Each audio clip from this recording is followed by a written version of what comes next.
Boa noite, meus irmãos. Nós estamos dando início a mais um culto nessa noite. A minha oração é que Deus possa abençoar nossas vidas, possa falar ao nosso coração através da sua palavra, e que o nome dele seja adorado e exaltado por todos nós. Antes de iniciarmos propriamente o nosso culto solene dessa noite, nós vamos fazer um comunicado. Na semana passada, o Conselho esteve reunido e nós sabemos muito bem que é a atribuição da Junta Diaconal, quando os irmãos trazem os dízimos até a casa do Senhor, após o culto, esse valor ele é contado e ele é repassado diretamente para o tesoureiro da igreja. Como nós estamos vivendo um tempo diferente, o Conselho autorizou que os irmãos, quando necessário, façam contato com algum irmão da Junta Diaconal para que ele possa, então, recolher na sua casa o seu dízimo e a sua oferta. Este valor será trazido e entregue imediatamente ao tesoureiro da igreja, né, que fará o devido registro e depósito deste valor. Então, façam uso desse expediente para que você possa, especialmente você que não pode sair de casa, grupo de risco, você então seja beneficiado dessa maneira. Isso vai continuar até que a gente então possa retornar a nos reunir aqui na casa do Senhor de forma presencial, para que você então venha à frente e adorar a Deus com seus dízimos e com as suas ofertas. Nós vamos dar início ao culto então neste momento, e eu quero anunciar o grupo de louvor que fará o prelúdio nesse instante.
queridos irmãos, nós vamos agora nesse instante abrir as nossas Bíblias no Salmo 128.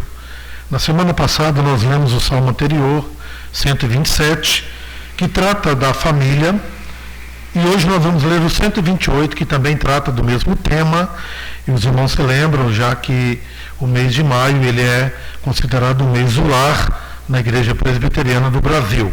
Então nós vamos fazer essa leitura. Na sequência nós vamos orar mais uma vez, colocando as famílias dessa igreja diante do altar do Senhor.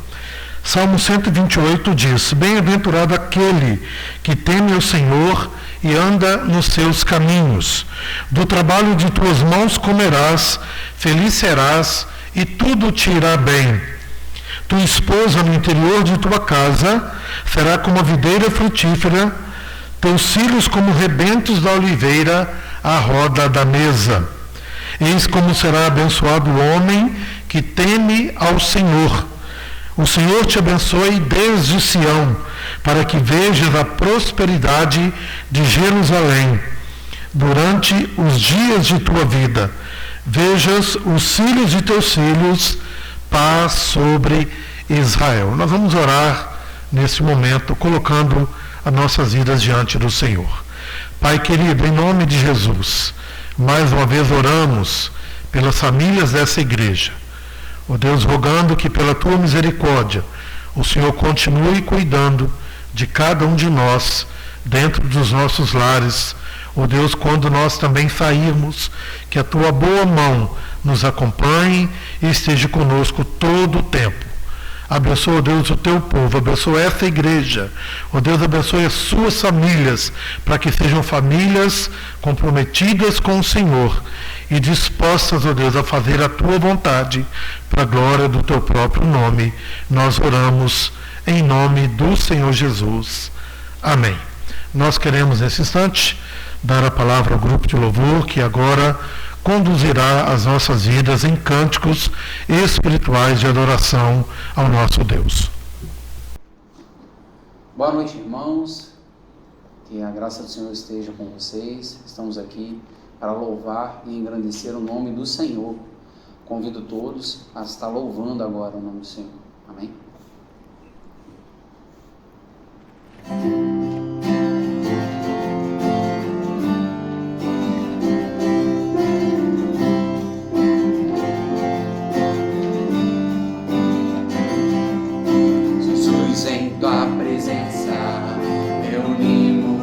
Aqui contemplamos tua face e rendemos-nos a ti, pois um dia a tua morte trouxe vida a todos nós e nos deu completo acesso ao coração do Pai. Jesus, em tua presença reunimos-nos aqui, contemplamos tua face, rendemos-nos a ti, pois um dia a tua morte trouxe vida a todos nós e nos deu completo acesso ao coração do Pai. O véu que separava já não separa mais, a luz que outrora apagada agora brilha e cada dia brilha mais. Só pra te adorar e fazer teu nome grande e te dar o louvor que é devido. Estamos nós aqui. O véu que separava.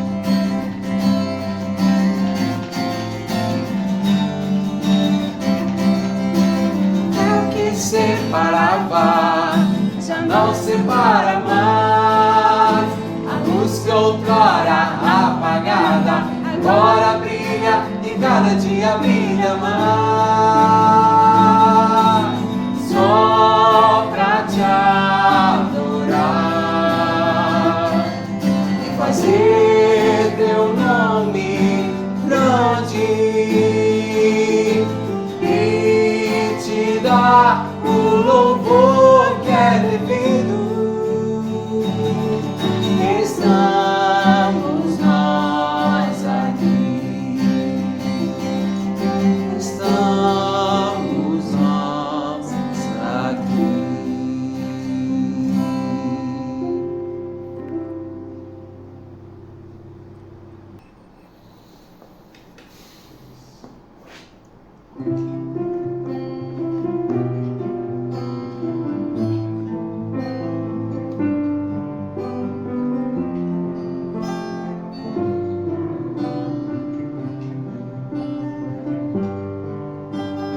Tu és soberano sobre a terra, sobre os céus, tu és Senhor absoluto.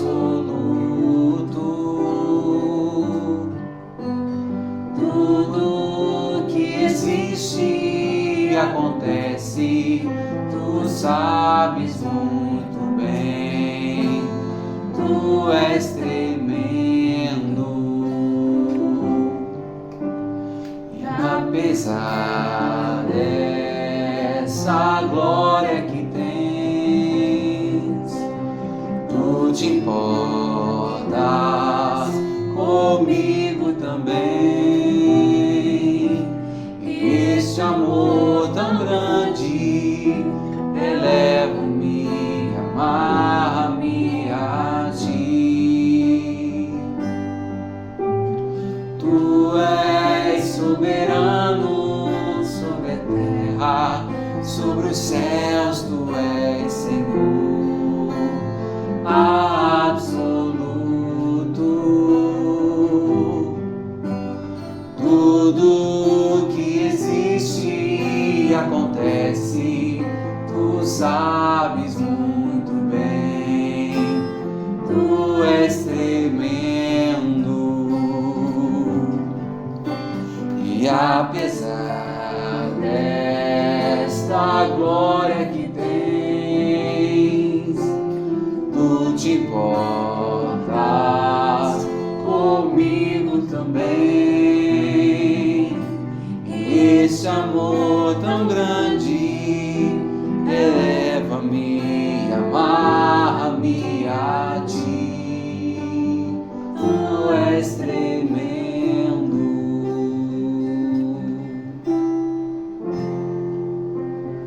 Tu és tremendo.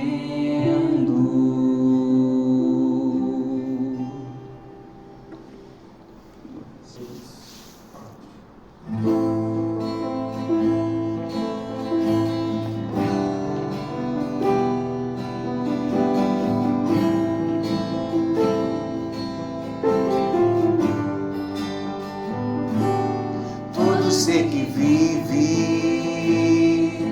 louve o nome do Senhor. Toda criatura se derrame aos seus pés. Ao som da sua voz, o universo se desfaz. Não há outro nome comparado ao grande eu sou.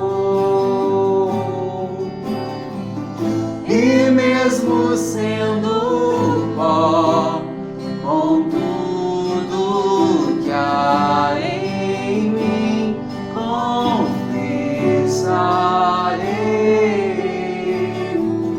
que céus e terra passarão, mas o teu nome é eterno.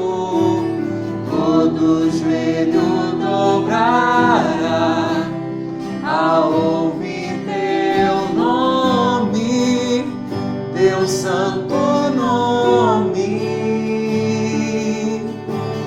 Todo ser confessará, louvado seja teu nome, seu santo nome.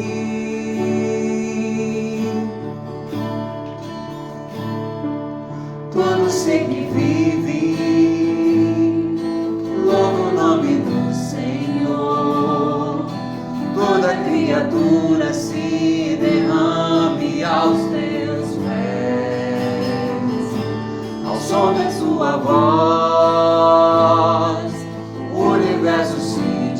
faz. Não há outro nome comparável ao grande eu sou. E mesmo sendo pó, com tudo que há em mim, confessarei que céus e terra passarão, mas o teu nome é eterno. Todo joelho dobrará ao ouvir teu nome, teu santo nome. Todo ser confessará, louvado seja teu nome, teu santo nome.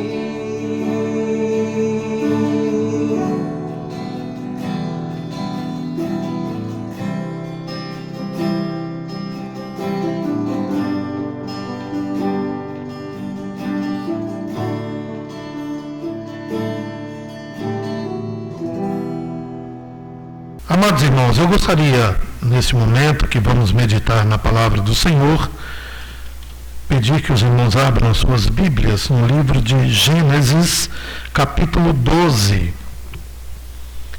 E antes de ler esse texto, quero te lembrar que na semana passada nós fizemos a leitura do capítulo 11, a partir dos versículos 26 até o versículo 32.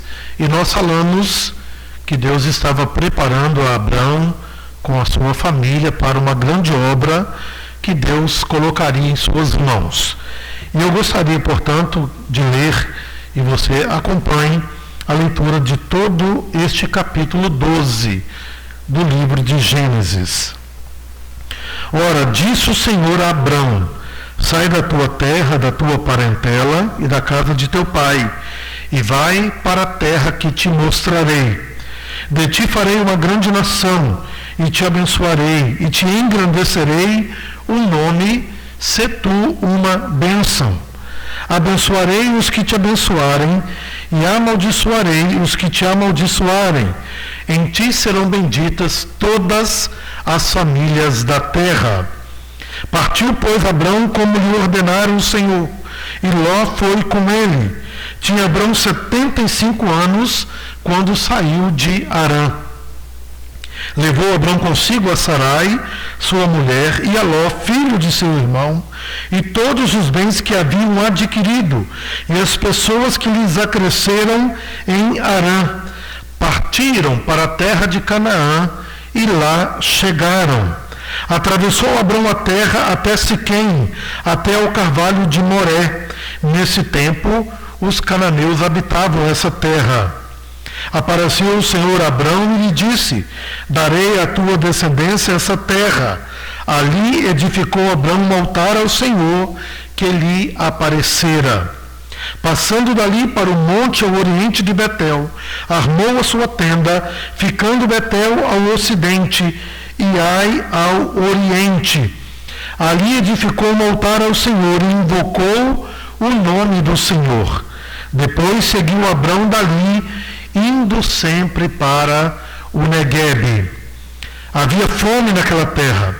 Desceu, pois, Abrão ao Egito para aí ficar, porquanto era grande a fome na terra. Quando se aproximava do Egito, quase ao entrar, disse a Sarai, sua mulher: ora, bem sei que és mulher de formosa aparência. Os egípcios, quando te virem, vão dizer: é a mulher dele, e me matarão, deixando-te com vida. Dize, pois, que és minha irmã, para que me considerem por amor de ti, e por tua causa me conservem a vida. Tendo Abrão entrado no Egito, viram os egípcios que a mulher era sobremaneira formosa. Viram-na os príncipes de Faraó e gabaram-na junto dele. E a mulher foi levada para a casa de Faraó. Este, por causa dela, tratou bem a Abrão, o qual veio a ter ovelhas, bois, jumentos, escravos e escravas, jumentos e camelos.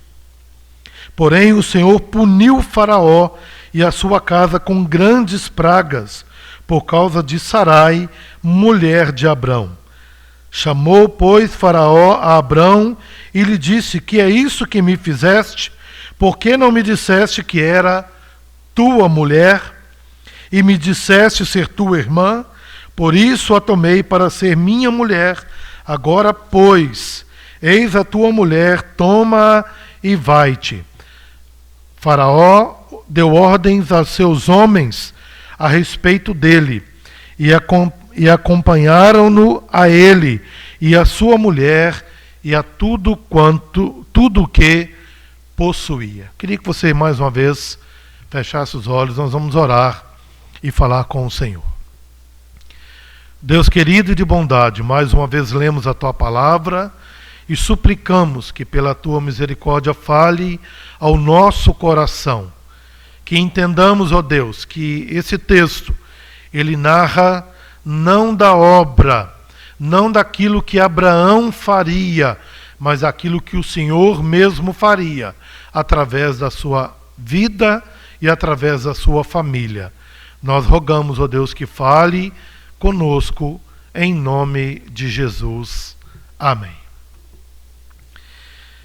Imagine que você receba uma grande notícia, ou que você tome conhecimento de uma coisa extremamente boa na sua vida, ao ponto de você então chegar a dizer o seguinte: isso é bom demais para ser verdade. Talvez você já teve essa experiência, talvez você já lidou ou já se deparou com uma situação que você disse: isso é bom demais para ser verdade. O texto que nós acabamos de ler, ele diz nos seus versos iniciais que foi assim que aconteceu com Abrão.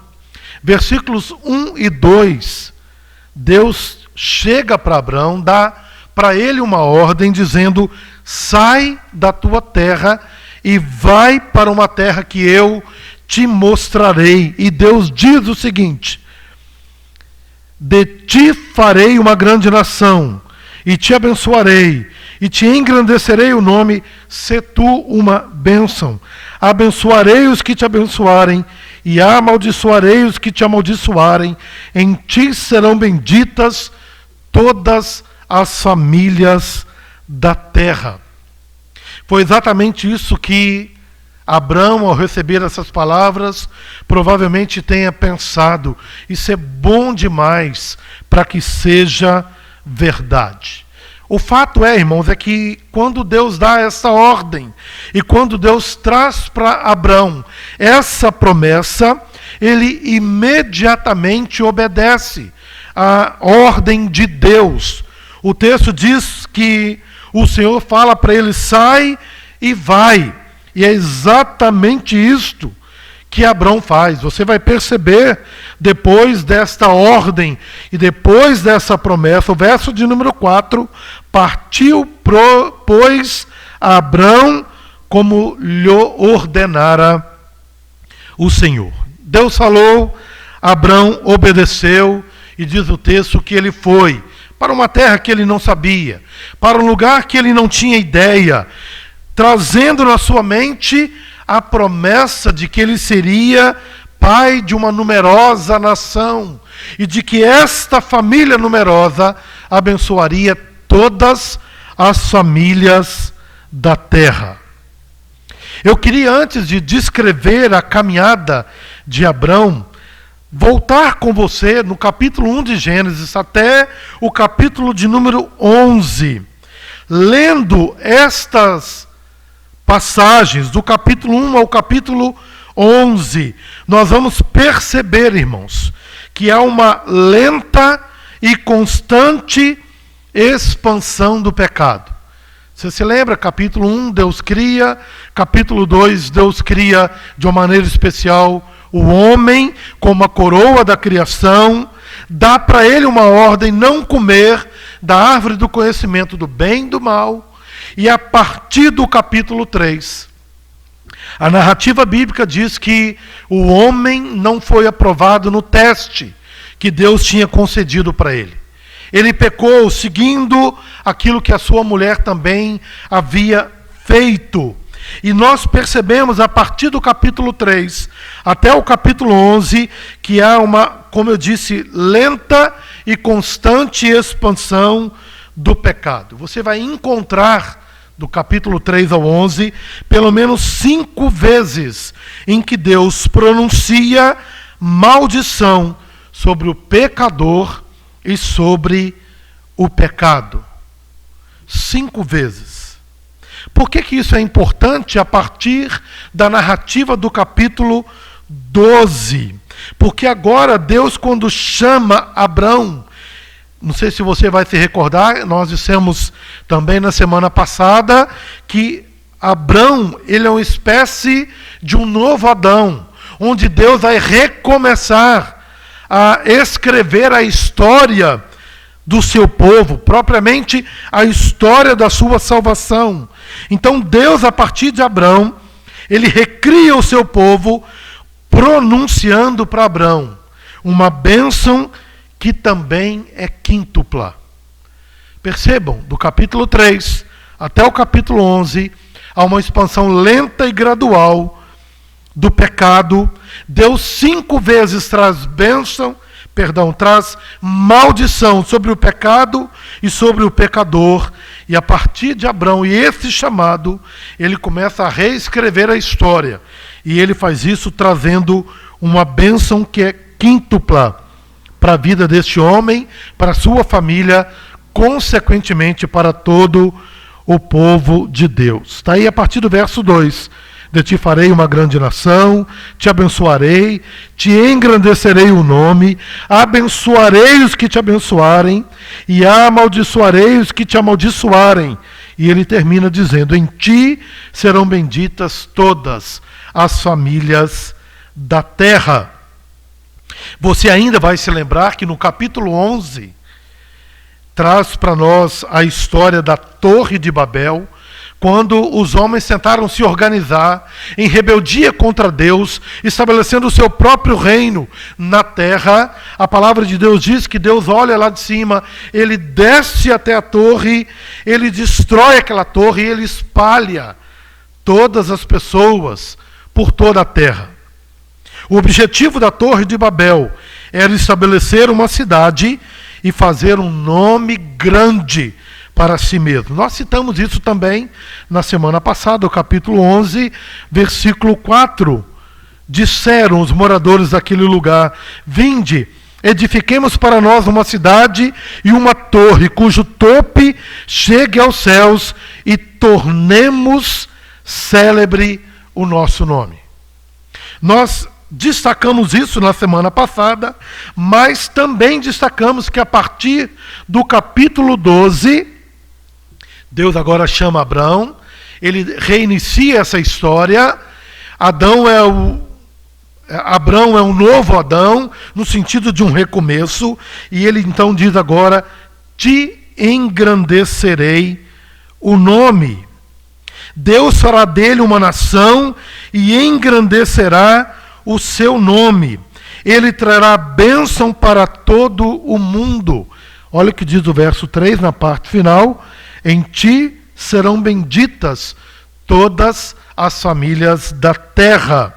Deus promete abençoar o mundo através da bênção que ele traria para aquele homem, Abrão, e para sua família e para o povo de Deus, porque agora Deus retoma o seu plano original de abençoar todo o mundo. Perceba, irmãos, que aqui há uma descrição novamente do propósito de Deus de estabelecer a glória do seu nome em toda a terra. E é isso que ele começa a fazer a partir do capítulo 12, com a chamada de Abrão e os desdobramentos desta chamada. O texto vai dizer que Abrão sai dali, e ele sai com a promessa de que ele se tornaria uma grande nação. A ideia de grande nação está relacionada a duas coisas que nós já citamos anteriormente. Primeiro, está relacionado a descendentes. Ele fará deste homem uma grande nação, uma grande família, mas ele também dará uma terra para eles viverem. Você vai lendo o Pentateuco, Gênesis, Êxodo, Levítico, Números e Deuteronômio, e este Pentateuco nada mais é do que a história de promessa de bênção, de promessa de descendência e de promessa de terra. Deus promete isso para o seu povo. Abraão sai da sua terra, o verso 4 diz isso, e ele começa a reescrever, ou Deus começa a reescrever a partir de Abraão a sua história, o seu plano de salvação para a raça humana.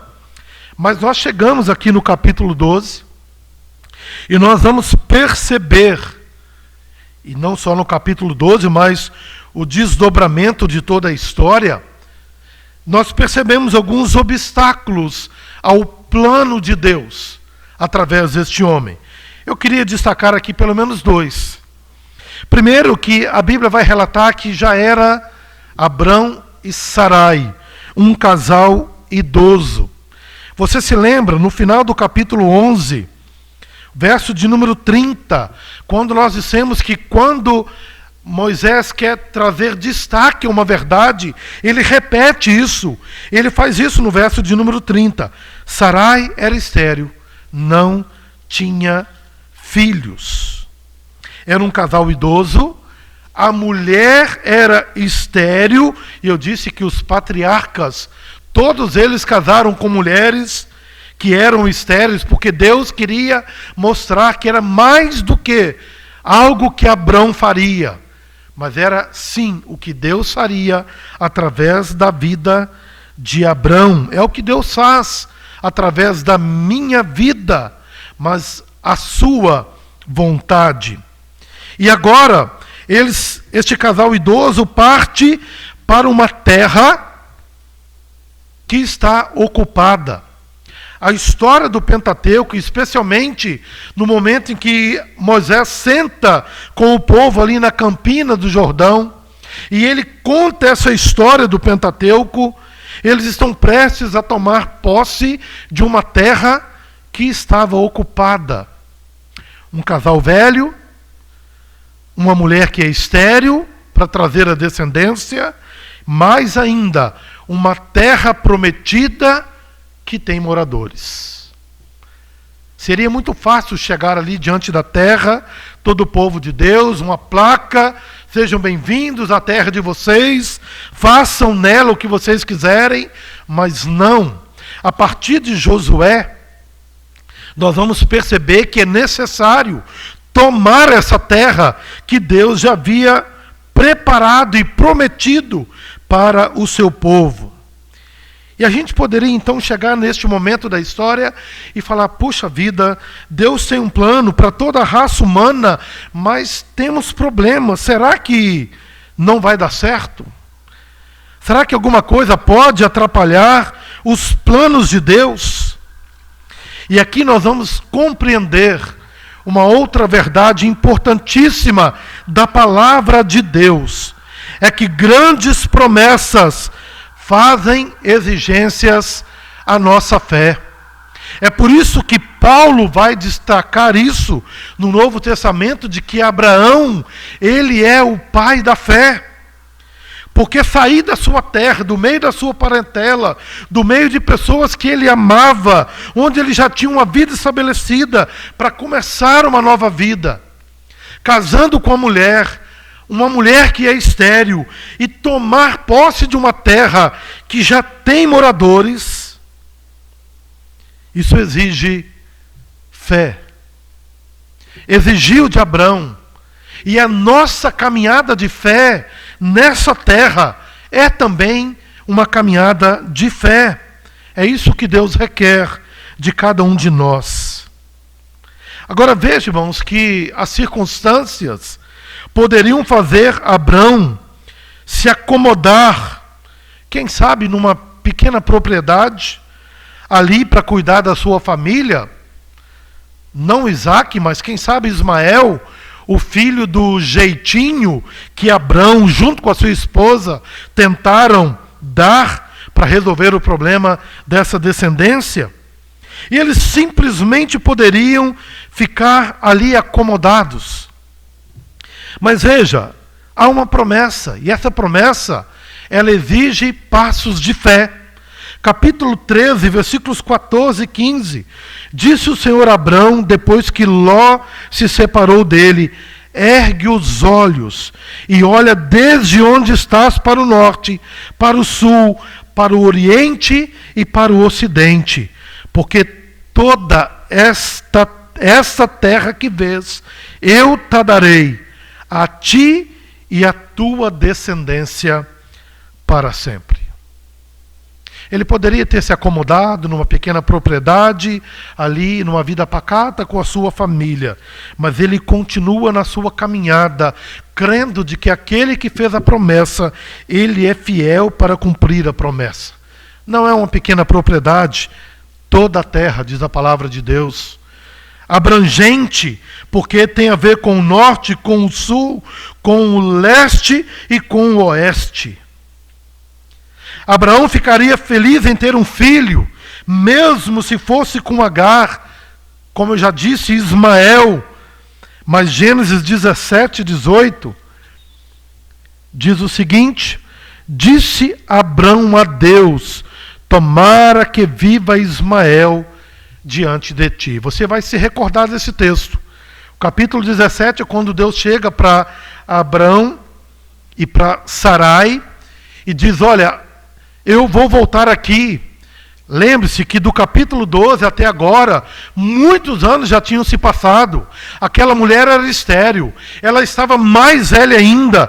E a palavra de Deus diz que o anjo veio e falou: olha, daqui a um ano eu voltarei, e a sua mulher vai dar à luz a um filho. Você se lembra da história? Aquela mulher riu, porque ela falou: como que pode, meu marido já com seu corpo amortecido, eu já uma mulher idosa, estéril, como que pode ser tudo isso? Não era para Abrão se contentar com uma pequena propriedade, com uma família constituída pelo jeitinho dado com a sua concubina Agar, através de Ismael. Deus está dizendo não. Abrão disse para Deus: tomara que viva Ismael diante de ti. Talvez Abrão quisesse insinuar para Deus o seguinte: Deus, isso é difícil demais. Sejamos um pouco razoável. Está aí o meu filho Ismael, faça dele essa grande descendência. Mas lembre-se, irmãos, que o Deus que faz a promessa é o Deus que vai cumprir a promessa. O plano de Deus não era só um filho, não era o filho de uma escrava ou de uma concubina, mas era descendentes incontáveis de sua própria esposa. Não era uma pequena propriedade, um sítiozinho, uma chácara para cuidar da sua família, mas Deus está prometendo toda a terra. Você consegue perceber que é um chamado para Abrão e para sua esposa, para aquela família andar por fé e não por vista? Que era para confiar em Deus e não olhar para as circunstâncias? Você pode se lembrar da história de Pedro, andando por sobre as águas, e quando ele desvia os seus olhos de Cristo, ele imediatamente começa a se afundar. A vida cristã chama a mim e a você para caminharmos em fé, olhando para Jesus, que é o autor e consumador da nossa fé. Abrão poderia ter tido uma visão pequena, mas Deus tinha planos maiores para ele e para sua família. Não é assim conosco também, irmãos? Não é assim na minha vida e na sua vida? Também nós não escolhemos sempre, ou algumas vezes pelo menos, opções que são mais fáceis? Deus às vezes coloca um desafio diante de nós e a gente fala assim, mas está bom do jeito que está. Está tudo tranquilo, tudo caminhando muito bem. Eu opto por esta vida mais fácil. Nós não temos medo, irmãos, de esperar grandes coisas de Deus. Eu trago isso para mais perto de nós. Nós não esperamos, ou pergunto, esperamos ver Deus fazer grandes coisas em nossa igreja? Percebam que nós, às vezes, podemos agir desta forma. Eu não estou dizendo que Abrão agiu assim. Eu estou dizendo que Abrão, a despeito disso, ele sai, ele obedece a Deus. E ele vai escrevendo a história de acordo com a direção do próprio Deus. Mas eu e você, nós podemos nos acomodar. Nós podemos simplesmente dizer, Senhor, está tudo muito bom como está. Vamos ficar assim mesmo. Você se lembra do Monte da Transfiguração? Senhor, está tão bom aqui, vamos fazer tendas para o Senhor, para Elias, para Moisés, e nós vamos ficar por aqui. E Deus vira para os seus discípulos e fala, olha, vocês precisam descer. Lá embaixo tem um endemoniado que precisa da libertação. E nós queremos muitas vezes ficar acomodados, porque é muito bom ficarmos assim. Você pode ainda lembrar do exemplo da própria igreja em Jerusalém, que eles estavam ali, naquele ambiente, claro, tinha perseguição, mas Deus acrescentava à igreja muitas pessoas, havia uma comunhão, havia um compartilhar ali de muitas coisas. E ao se acomodarem, Deus fala, olha, eu vou usar de um outro estratagema, vocês agora serão dispersos. E a Bíblia fala que o Evangelho se espalha, porque aquela igreja, antes parada nos limites de Jerusalém, começa a cumprir Atos 1:8. E eles vão pregando o Evangelho a toda a criatura. Você pode se lembrar ainda de Mateus 28:19, quando Deus dá a instrução de pregar o Evangelho em toda a terra. É uma exigência difícil, mas nós nos esquecemos da contrapartida da promessa, de que Ele disse que estaria conosco todos os dias, até a consumação dos séculos. A história de Abrão tem tudo, todos os ingredientes para que ele pudesse se acomodar ali e falar, Senhor, está muito bom onde eu estou, da forma que eu estou, do jeito que eu estou vivendo, está ótimo, eu não quero mais do que isso. Mas a Bíblia vai mostrar que Abrão, ele tomou o caminho do sacrifício pessoal. Como eu disse, ele se isolou daquelas pessoas que ele amava. Ele deixou a sua casa, parentes e amigos. Ele saiu dos centros mundiais daqueles dias, que era Ur e Harã, cidades comerciais importantíssimas na Mesopotâmia. Mas ele sai, e ele vai para um lugar que ele nem ao menos sabe onde é. O verso 1 diz isso, ora, disse o Senhor a Abrão, sai da tua terra, da tua parentela, da casa de teu pai, e vai para a terra que eu te mostrarei. Ele nem sabia onde ficava Canaã, mas ele iria tomar posse de uma terra ainda pouco desenvolvida e frequentemente atacada por exércitos invasores. Quando eu falo de uma terra pouco desenvolvida, mesmo nos dias de hoje, você vai ver vídeos relacionados à terra de Israel, que é uma terra desértica, e que só produz porque há um sistema de gotejamento na lavoura para poder produzir alguma coisa, mas, de modo geral, é uma terra ruim, e ainda numa região estratégica, onde povos brigavam, e ali estava sempre Israel no meio do caminho. Por isso, muitos envolvimentos com batalhas. Uma terra que Abrão não sabe, uma terra ruim, uma terra objetivada como um lugar estratégico para as nações. Mas é para ali que Deus manda Abrão seguir. E diz a Bíblia, irmãos, que ele vai. E Abrão faz algo que é extraordinário. Abrão vai andando pela terra, indo em direção a Canaã, e ele vai levantando altares ao Senhor. Abrão sabe que ele precisa agradar e adorar e exaltar aquele que de fato o chamou.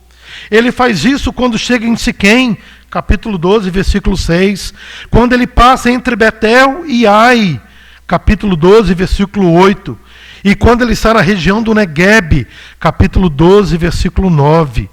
Você vai lendo a história do Pentateuco, passa dessa história, chega na história de Josué, o livro da conquista, e essas cidades e esses lugares, eles se tornam lugares importantes na conquista posterior de Josué e da tomada daquela terra.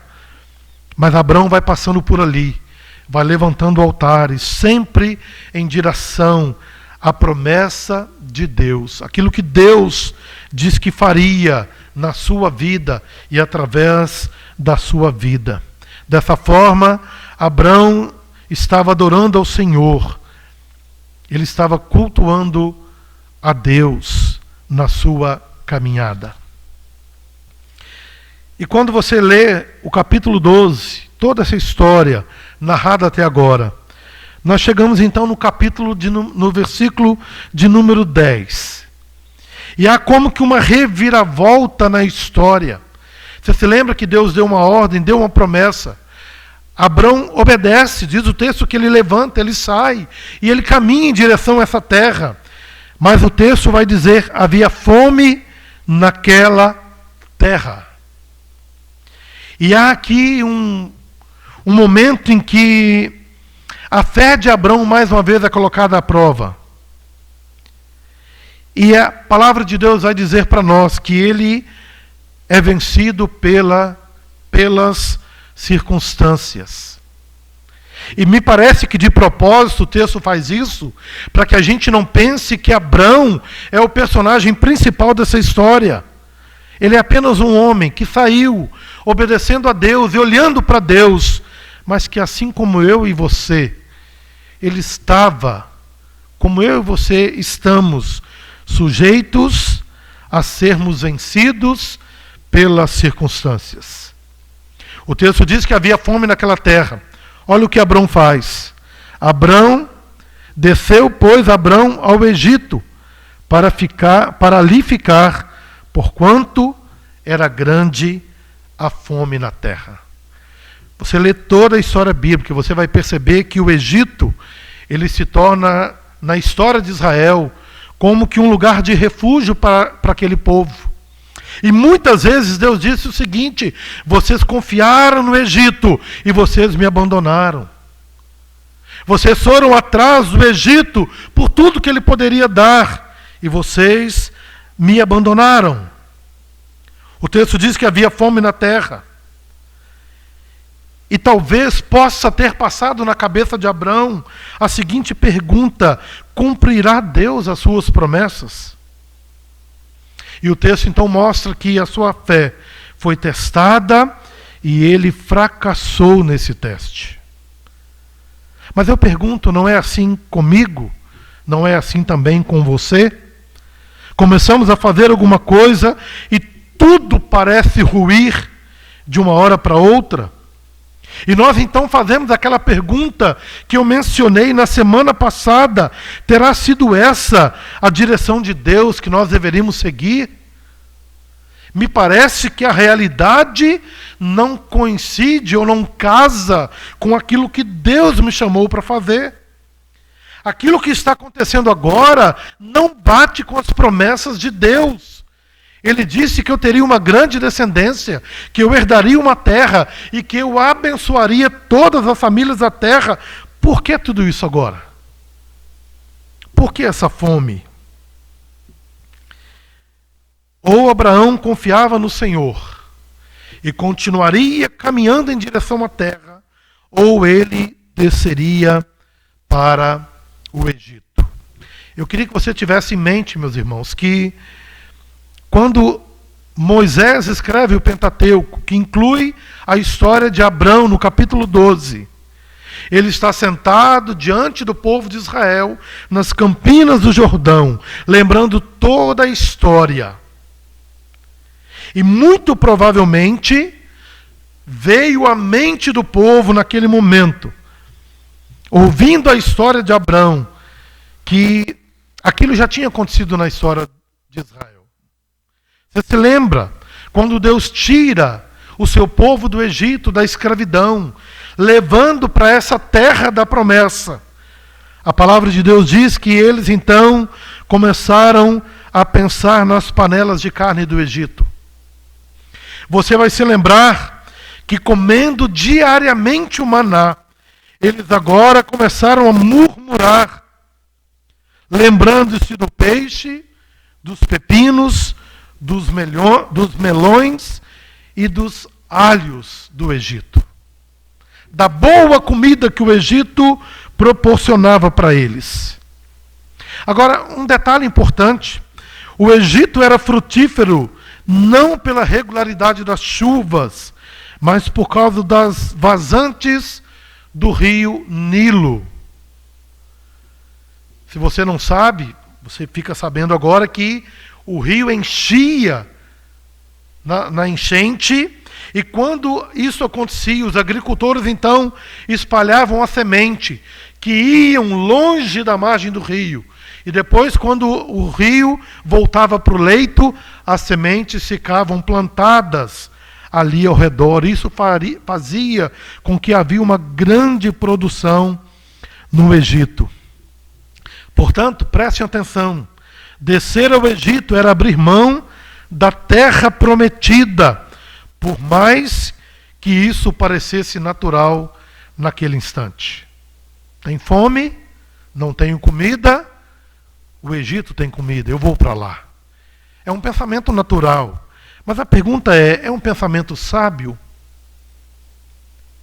Você se lembra da história de Ruth e Noemi? Quando aquela família também vai para a terra de Moabe, porque havia fome em Israel, e saem de debaixo do cuidado de Deus ali da terra para procurar e se aventurar numa outra terra em busca de sustento. Gênesis capítulo 20, versículo 12. Queria que você pensasse aqui comigo nesse texto. Por outro lado, ela de fato é também minha irmã, filha de meu pai, e não de minha mãe, e veio a ser a minha mulher. Por que esse texto está dizendo isso? Porque, mais uma vez, Abrão, ele chega no Egito, agora, e ele fala: olha, essa não é minha mulher, ela é minha irmã. E ele coloca a perder, ou quase coloca a perder, a promessa de Deus de uma descendência. Talvez, quem sabe, pensando que Deus precisaria de uma ajuda para cumprir aqui a sua promessa. Capítulo 12, versículo 16, que é o texto que estamos lendo nessa noite, ou que lemos nessa noite, diz que ele faz isso da mesma forma. Perdão, no capítulo 12 com Faraó, mas agora no capítulo 20 com Abimeleque. E ele faz e age da mesma forma, ou seja, mentindo para poder se dar bem. Quem sabe nessa caminhada de fé, chegou neste momento e ele pensou: puxa, eu acho que Deus perdeu um pouco do controle de tudo isso e eu vou tentar ajudar de alguma maneira. E você vai perceber que quando ele, lá no capítulo 12, ele se apresenta diante de Abimeleque, e Abimeleque havia tomado a sua esposa para si, a Bíblia diz que ele tratou bem Abraão. A Bíblia diz que ele deu ovelhas, bois, jumentos e camelos para Abrão, e ainda deu escravos e escravas. Talvez Abrão estivesse pensando o seguinte: olha, eu acho que o meu plano de ajudar a Deus deu certo, porque olha como que ele está me abençoando. E assim como Abrão, eu e você, nós temos que aprender que Deus faz tudo sozinho. O Deus que criou todas as coisas é o Deus que sustenta todas as coisas. O Deus que criou um plano especial de salvar um povo para si é o Deus que vai levar isso a cabo. Ele cumprirá tudo aquilo que ele prometeu sem a minha e sem a sua ajuda. Abrão tentou ajudar neste episódio. Abrão tentou ajudar a Deus no episódio de Agar. E ele foi tentando ajudar Deus de muitas maneiras. E Deus está falando, calma, Abrão, fique no seu lugar, porque eu cuido de tudo. Eu tenho domínio sobre todas as coisas. Mas eu gostaria, irmãos, caminhando para o fim dessa nossa exposição nessa noite, eu gostaria de que você pudesse olhar para a história de Abrão e você pudesse ver, através dessa história, Jesus. Ou seja, eu estou dizendo que a história de Gênesis capítulo 12, o chamado de Abrão, a caminhada de fé, o propósito que Deus chama Abrão a abençoar todas as famílias da terra, que há em muitos aspectos dessa história, coisas que nos apontam para Cristo. E a conexão, e eu queria que você, por favor, abrisse lá o texto em Gálatas, capítulo 3, versículo 16. 3,16 diz o seguinte: ora, as promessas foram feitas a Abraão e ao seu descendente. Não diz, e aos descendentes, como se falando de muitos, porém, como de um só, e ao teu descendente, que é Cristo. Percebe, irmãos, que há uma ligação, e Paulo faz essa conexão da história de Gênesis 12, agora com a história da minha e da sua salvação. Porque a promessa não era para Abrão e para os seus descendentes todos. Não. Romanos capítulo 9 vai dizer que israelita de fato não é aquele que nasce em Israel. O plano de Deus não era para aquela nação propriamente, mas para um único. E Paulo vai dizer, este único é Cristo. Assim como houve o primeiro Adão, Jesus é o segundo Adão. E agora essa história também nos aponta para Cristo. As promessas feitas a Abraão já tinham Cristo em vista, porque nós vamos então perceber que Abraão funciona como uma miniatura, um tipo de Cristo. Mas eu queria que ficasse uma coisa muito bem clara aqui nesse instante, é que o tipo sempre é menor do que o que ele aponta. O tipo nunca é maior do que o antítipo. Ou seja, Abrão e a sua história não é maior do que Cristo. E eu quero enfatizar isso porque não é toda a história de Abrão, mas aspectos dessa história que nos apontam para Cristo. E quais são esses episódios? Primeira coisa, é que Jesus saiu do lado do Pai para vir a este mundo. Lembra da ordem? Para Abrão, sai da tua terra, da tua parentela, da casa do teu pai e vai para a terra que eu te mostrarei. Nesse sentido, Jesus também sai da presença do Pai para vir a este mundo.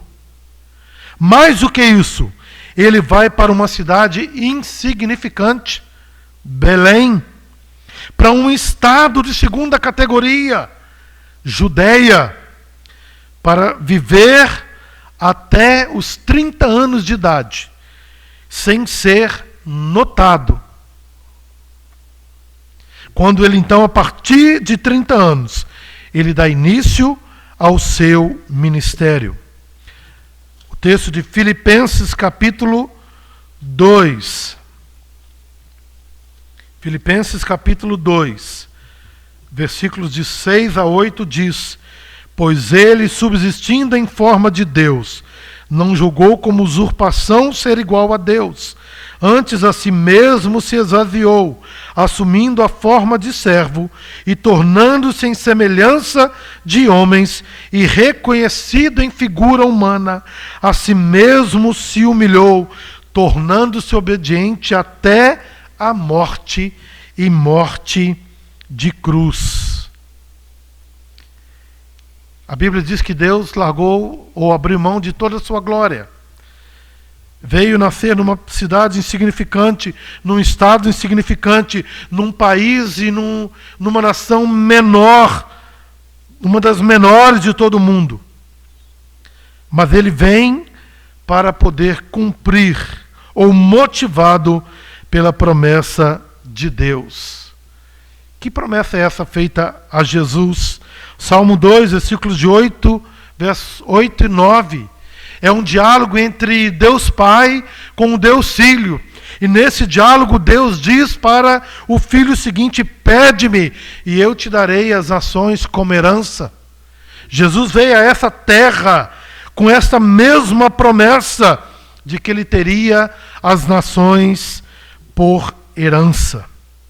Mas a partir do versículo 9 de Filipenses, o texto diz que há uma mudança, porque Deus o exaltou sobremaneira e lhe deu o nome que está acima de todo nome, para que ao nome de Jesus se dobre todo o joelho nos céus, na terra e debaixo da terra, e toda língua confesse que Jesus Cristo é o Senhor, para a glória de Deus Pai.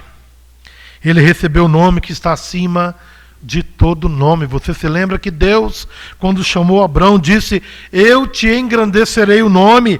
Agora o texto está dizendo que Cristo, que veio cumprir a vontade do Pai, ele também tem um nome, não como de Abrão, mas o nome que está acima de todo o nome. Agora percebo que na história, Jesus também tomou o caminho que o conduziria ao abismo de realidade. Você se lembra? Semana passada nós falamos disso. O abismo de realidade é quando aparentemente as coisas não estão dando certo. E a gente pode olhar para a história de Cristo nessa mesma perspectiva. Aquele que disse que daria a Cristo as nações por herança, agora em João capítulo 1, versículo 11, diz que veio para os que eram seus, mas os seus não receberam. O texto está falando de rejeição. O exaltado Filho do Homem, não somente isso, mas ele também foi julgado e condenado à morte pelo Sinédrio. Aquele que governaria as nações foi assaltado pelos soldados romanos, lá na primeira sexta-feira da paixão. A luz do mundo, que é Cristo, foi colocado debaixo de densas trevas. E comparando as histórias, quando Abrão passa por uma grande fome, nós vimos lá que ele sucumbe às circunstâncias e ele desce ao Egito. Mas agora a gente olha para a história de Cristo e nessas aparentes frustrações a gente pode perguntar: planos fracassados? E a resposta é um retumbante jamais.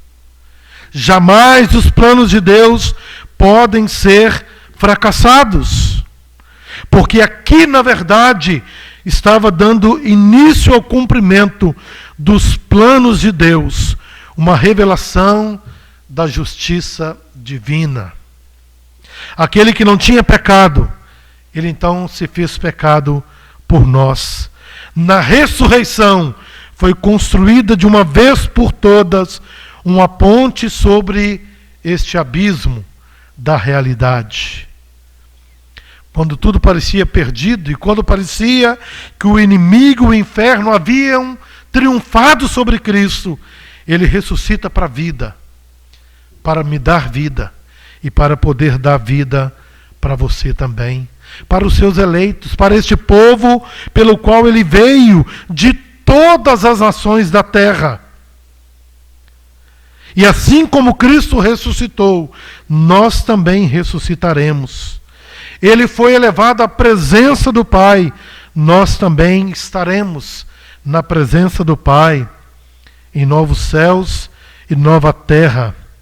Muitos o rejeitaram, mas a Bíblia continua descrevendo a história de que homens e mulheres ao redor do mundo estão confessando o seu nome. Essa pode ser uma experiência muito parecida com a minha experiência e a sua também. Encontramos-nos lutando com a tentação de abandonar as promessas em favor das provisões aparentemente abundantes do Egito. Precisamos olhar para o padrão estabelecido por Cristo. Primeiro, sofrimento, depois a glória. E eu e você, nós só podemos confessar que temos falhado muitas e muitas vezes neste propósito de Deus através da nossa vida. Mas nós temos que olhar para Cristo. Ele é o padrão. Ele experimentou o primeiro sofrimento para depois experimentar a glória. Aflições, fome, privação, deserto, exílio descrevem a nossa presente existência. Mas eu quero encerrar indo agora para o Evangelho de João, no capítulo 16, versículo 33.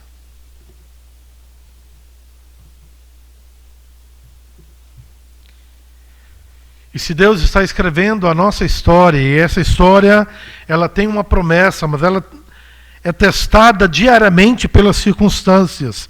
A palavra de Deus para mim e para você é esta: essas coisas vos tenho dito, para que tenhas paz em mim. No mundo passais por aflições, mas tende bom ânimo, eu venci o mundo. Eu queria que eu e você, quando terminarmos essa mensagem, a gente pudesse ter em mente que a vida, ela não é um piquenique. Nós somos peregrinos nessa terra, mas estamos caminhando para essa nova terra e este novo céu que Deus mesmo tem preparado para nós. Certamente eu e você cairemos, fracassaremos muitas vezes, mas que os nossos olhos estejam colocados em Cristo como nosso maior exemplo, como aquele que venceu o mundo, passou pelo sofrimento, mas experimentou a glória. Que seja assim também comigo e com você, que Ele complete, pela sua misericórdia e graça, essa palavra no meu e no seu coração, em nome do Senhor Jesus. Vamos orar. Pai querido, de infinita misericórdia e graça, te louvamos, ó Deus, porque assim como Abrão foi chamado para sair da sua terra, aí para uma terra que o Senhor mostraria para ele, e que ele caminhou em fé por essa promessa. Deus, e ele fracassou lá atrás. Nós vimos que ele foi buscar auxílio no Egito.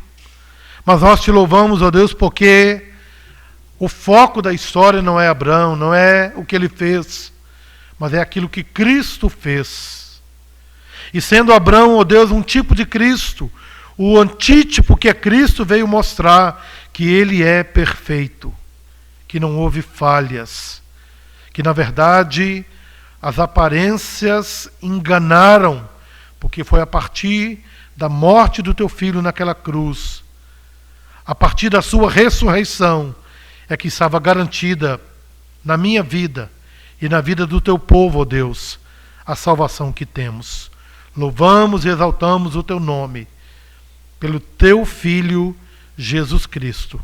Fazemos isso em nome dele. Amém. Que a graça do nosso Senhor e Salvador Jesus Cristo, o amor de Deus, o nosso eterno Pai, e as eternas consolações do Santo Espírito de Deus estejam sobre a vida de todos nós e sobre o teu povo, Senhor, espalhado pela face da terra, hoje e para todo sempre. Amém. Que Deus o abençoe, que a sua palavra possa ter achado morada no seu coração e que a gente continue caminhando no decorrer dessa semana, olhando para Jesus, o autor e consumador da nossa fé. Deus te abençoe.